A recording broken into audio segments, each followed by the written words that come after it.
আসসালামু আলাইকুম বন্ধুরা, আপনাদেরকে আবারও স্বাগত জানাচ্ছি আমার বাংলাবাজ রিঅ্যাকশন চ্যানেলে। মোহাম্মদ হাফিজুর রহমান আপনাদের সাথে আবার আছি। এতক্ষণ তো আমার আগে কয়েকটা ভিডিও আপনারা দেখেছেন যে ঈদ উল ফিতর এর যে মুভিসগুলো হয়েছে সেটার মধ্যে বরবাদ নিয়ে আমি একটা রিঅ্যাকশন করেছি। এখন আমি যেটা বলতে যাচ্ছি সেটা হচ্ছে, আপনারা জানেন যে একটা ঈদ যাওয়ার পরে আরেকটা ঈদ আসে। দ্যাট মিনস হচ্ছে আমাদের ঈদ উল ফিতরের পরে ঈদ উল আজহা আসবে। সো আগামী মাস তারিখের পরেই ঈদ উল আজহা আসবে। তো ঈদ উল আজহা যেহেতু আসবে, ঈদের অবশ্যই ছবি আসবে। সো বিনোদন প্রেমী যারা আছেন, যারা মুভি প্রেমী আছেন, তাদের জন্য অবশ্যই খুশির সংবাদ। আমরা জানি যে এবারও ঈদ উল আজহাতে কয়েকটি ছবি রিলিজ হতে যাচ্ছে। তার মধ্যে অন্যতম হচ্ছে শরীফুল রাজের ছবি আছে, শুনতে পাচ্ছি আমরা আরভিন শুভের ছবি আছে। এরকম ৩-৪টা ছবি লিস্টেড আছে, যারা অনেকগুলো ছবি আগেই শুট করা হয়েছিল, শুধুমাত্র কোরবানিতে এটা রিলিজ করার জন্য তারা অপেক্ষা করছিল। সবচেয়ে বড় ক্রেজ যেটা এই মুহূর্তে কাজ করছে সেটা হচ্ছে রায়হান রাফি নির্মিত হচ্ছে, সেটা হচ্ছে তাণ্ডব।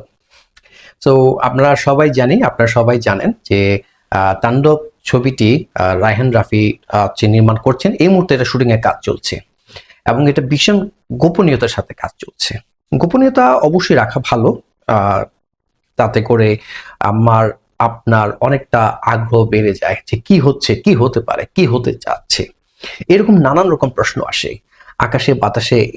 এপাশ থেকে কেউ একটা কিছু বলছে, আরেকজন থেকে আরেক পাশ থেকে আরেকজন কিছু বলছে। এরকম নানান রকম তথ্য উপাত্ত দিয়ে কিন্তু আমরা মিসগাইডেড হয়ে যাই বা হওয়ার একটা সম্ভাবনা থাকে। তো যেটাই বলুক তো ভাই, কয়েকটা কথা অবশ্যই বলতে হচ্ছে। যে আমি কারো কোনো সোর্সের কথা আমি বলবো না, কারণ হচ্ছে গোপনীয়তা একটা কথা বলেছি। গোপনীয়তার কথাটা এখানে যেহেতু আসছে, তারপরেও অনেক কিছু ছড়িয়ে পড়েছে, রিউমার হিসেবে যাচ্ছে। সো এখন কোনটা সত্য কোনটা মিথ্যে আমরা জানি না। এর মধ্যে কিন্তু কয়েকটা কথা আছে। প্রথমত আমি যদি বলি যে বাজেটটা আমরা জানি যে বরবাদ যে এখন মুভি চলছে সেটা বাজেট ছিল 15 কোটি টাকা। এখন তাণ্ডব তার চেয়েও বেশি, তার দ্বিগুণের মতো সে বাজেট নিয়ে তারা নেমে পড়েছে। দ্যাট মিনস আমি যদি দ্বিগুণ ধরি, 15 দ্বিগুণ হচ্ছে 30 কোটি টাকা হতে পারে। ভাই 25 কোটি হোক 30 কোটি হোক, বাজেট তো বেড়েছে। তার মানে হচ্ছে যদি বাজেট বাড়ে, যে এর মধ্যে যারা কলা কৌশলী আছেন সবার কিন্তু পারিশ্রমিকটাও বেড়ে যাবে, তা নাহলে এত টাকা কোথায় খরচ হবে। তার মানে ধরে নিচ্ছি যে সাকিব খান তার যে এত বছর একটা কেরিয়ার, সেই কেরিয়ার সর্বোচ্চ পারিশ্রমিক কিন্তু এই ছবিতে নিয়ে যাচ্ছেন উনি, বা নিচ্ছেন বা নিয়েছেন।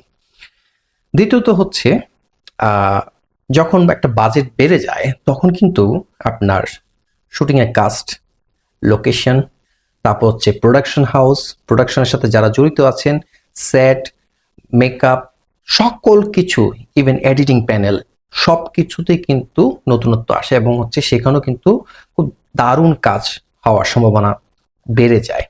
তার মানে ধরতে পারছি যে অবশ্যই সেট যেখানে শুটিং হচ্ছে বা হবে, এই মুহূর্তে আমরা জানি, খবর পেয়েছি, সেটা হচ্ছে যে এফডিসিতে শুটিং হচ্ছে এবং সেটা খুবই গোপনীয়তা এবং কড়া নিরাপত্তার মাধ্যমে।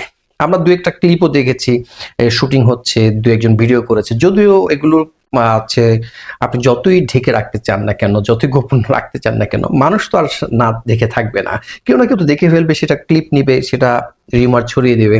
তবে যাই হোক ভাই, আমরা প্রত্যাশা করছি এবং যতটুকু শুনেছি জেনেছি যে খুবই গোপনীয়তার সাথে শুটিংটা হচ্ছে।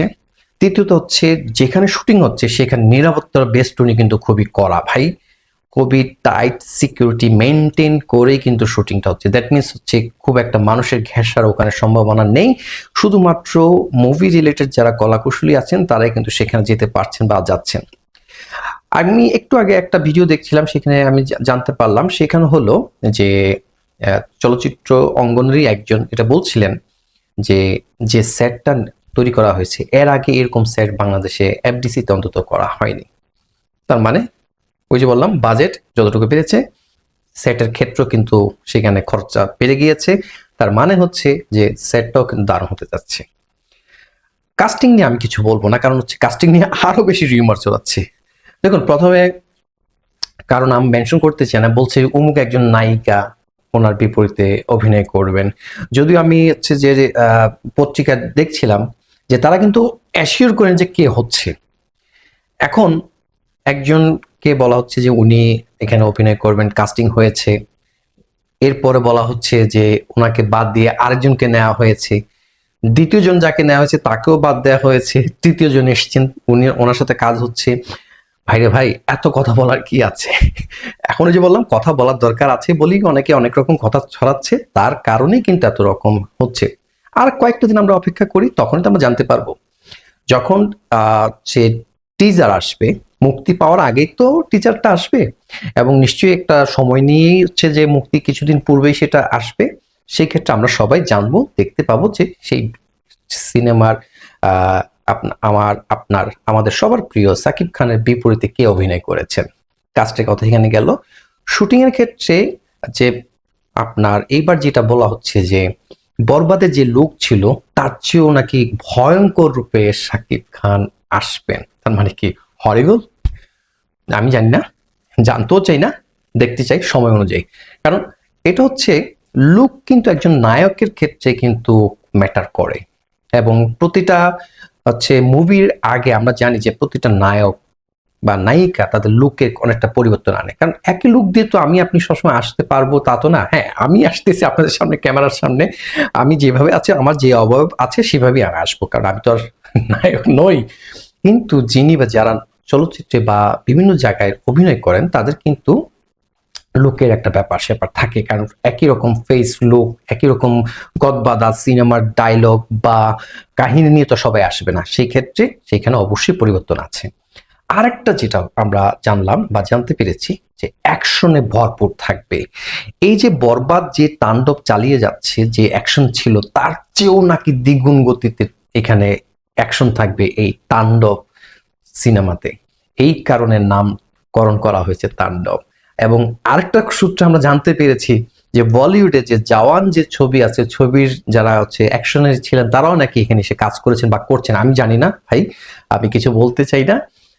ওই যে বললাম গোপনীয়তা, যিনি করুক যারাই করুক, আমরা সেটা বলতে চাই যে নিশ্চয়ই সাকিব খানের লাইফে এতদিন পর্যন্ত যা হয়েছে, যা তিনি করেছেন, যা অর্জন করেছেন, যা দেখিয়েছেন, তার চেয়েও বেশি কিছু এখানে দেখাবেন, এবং সেটা বাস্তবে পরিণত করার জন্যই কিন্তু কাজ করছেন একজন অভিজ্ঞ পরিচালক রায়হান রাফি। রায়হান রাফি নিয়ে তো আমার আপনার বলার কিছু নেই, আমি ওনাকে নিয়ে কিছু বলতেছি না। উনি যথেষ্ট একজন বোঝদার হচ্ছেন পরিচালক। উনি জানেন ওনার ছবিকে কিভাবে কাস্ট করাতে হয়, উনি জানেন কিভাবে গল্পকে মানুষের সামনে তুলে ধরতে হয়, উনি জানেন কিভাবে গল্পের প্রয়োজনে কোথায় কি সেট করতে হয়। এটা আমরা তুফানে দেখেছিলাম যে উনি কিন্তু ক্যামিও দিয়েছেন, নাচের মধ্যেও কিন্তু উনি এসেছেন ক্যামিও হিসেবে। সো এটা গল্প প্রয়োজন ছিল, দরকার ছিল। কারণ আমরা বলিউডে দেখেছি এরকম ফারাহ খান বা ডিরেক্টর বা অন্য ডিরেক্টরও কিন্তু তাদের ক্লোজিং এর বা কোনো একটা ইয়েতে কিন্তু তারা কিন্তু ক্যামেরার সামনে, পিছন থেকে সামনে এসেছেন। সো এখানে নিশ্চয়ই ভিন্নতা অবশ্যই থাকবে, সেটা আমরা প্রত্যাশা করছি। তবে এতটুকু বলে রাখছি, এতটুকু অ্যাসিওর করছি, ভাই যে যা বলুক বলতে দিন, শুনতে থাকুন, বিশ্বাস করবেন কি করবেন সেটা তার কয়েকটা দিন পরে প্রমাণিত হয়ে যাবে, তাই না? সেই জায়গাটুকু পর্যন্ত আমরা একটু অপেক্ষা করি। তাণ্ডব তাণ্ডব মাচাবে, তাণ্ডব করে যাবে, তাণ্ডবের ঝড় তুলবে, সেটা আমরা এখন থেকে বুঝতে পারছি। বৈশাখ মাস যাচ্ছে তো, বৈশাখে তো আমার আপনার আশেপাশে হচ্ছে বৈশাখের ঝড় হচ্ছে, বৈশাখে কাল বৈশাখে ঝড় হচ্ছে, যেটা আসার আগে হচ্ছে আকাশ কি হচ্ছে, কালো হয়ে যাচ্ছে, মেঘ জমছে, বাতাস ছুটছে, ধুলোবালি উড়ছে। তো এখন সেটা হচ্ছে। তাণ্ডব যখন আসবে ঝড় নিয়ে, তখন কিন্তু তাণ্ডব তার তাণ্ডব মাতিয়ে যাবে এবং ইন্ডাস্ট্রি সকল রেকর্ড ব্রেক করবে। ওই যে বললাম, তার বাজেটটা বেশি, তার সেট নিয়ে সে খুব ভালো কাজ করছে, তারা হচ্ছে মেকিং নিয়ে কোনো কিছু হচ্ছে লুকোচুরি করছে, ঠিক আছে, বাট হচ্ছে যে ভালো কিছু একটা করার চেষ্টা করে, ধামাকাদার কিছু করার চেষ্টা করছে। তারপর হচ্ছে সিকিউরিটি মেনটেন করছে যেন কোনো কিছু লিক না হয়। তারপর হচ্ছে প্রোডাকশন টিম এই সেই যা আছে, যাদেরকে যেভাবে আছে সবাইকে নিয়ে কিন্তু তারা কিন্তু সেভাবে কাজ করার চেষ্টা করছে। আমরা প্রত্যাশা করি সাকিব খান আমাদের ইন্ডাস্ট্রিতে আরো একটা দারুণ ছবি উপহার দিতে যাচ্ছে। তো কেমন লাগলো আজকের এই ভিডিওটি তাণ্ডব নিয়ে, আপনারা অবশ্যই আমাকে জানাবেন, আর কমেন্ট করে জানাবেন কিরকম ভিডিও নিয়ে আপনারা আমার থেকে জানতে চান। খবর আমি চেষ্টা করবো আপনাদেরকে সামনে তুলে ধরার জন্য, আর অবশ্যই আমাকে সহযোগিতা করবেন, তা না হলে আমি তো আর আপনাদের সামনে এতবার আসতে পারবো না। সেই জন্য আপনাদের সহযোগিতা দরকার, সাবস্ক্রাইব করতে হবে, চ্যানেলটা সাবস্ক্রাইব করবেন। ভালো থাকবেন, আল্লাহ হাফেজ।